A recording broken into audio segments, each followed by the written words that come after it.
ఇప్పుడు మనం జ్యువెలరీలో standard colours ఎందుకు కొనుక్కోవాలి అని ఎప్పుడూ అనుకుంటూ ఉంటాం కదా. మంచి ఫ్యాన్సీ కలర్స్ వస్తున్నాయి, ఫ్యాన్సీ కలర్స్ కూడా కొనుక్కోవచ్చు కదా. ఎన్ని జ్యువెలరీ ఉన్నా కూడా గ్రీన్స్ పింక్స్లో మాత్రమే మనకి ఎప్పుడు ఎందుకు జ్యువెలరీ స్టోర్స్లో కనిపిస్తూ ఉంటాయి అనుకుంటాం కదా.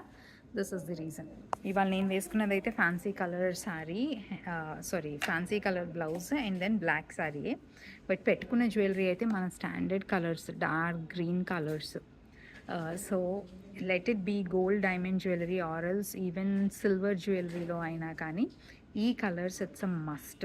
Dark greens, red stones or pink stones ఉన్నవి. అవి ఎందుకంటే ఏ మ్యాచింగ్ లేకపోయినా కూడా చాలా బాగా బ్లెండ్ అయిపోతుంది. సో ఇవాళ నేను కూడా అలాగే, నాకు ఎప్పుడు కొంచెం light blue beads, Victorian sets వేసుకుందాం అనుకున్నా. బట్ డార్క్ కలర్ శారీ కట్టుకున్నప్పుడు ఎప్పుడైనా ఇలా డార్క్ కలర్ స్టోన్స్ ఉంటే లుక్ చాలా ఎన్హాన్స్ అవుతుంది. సో ఈ కలర్స్ అయితే మీరు మీ కలెక్షన్లో మస్ట్ హ్యావ్.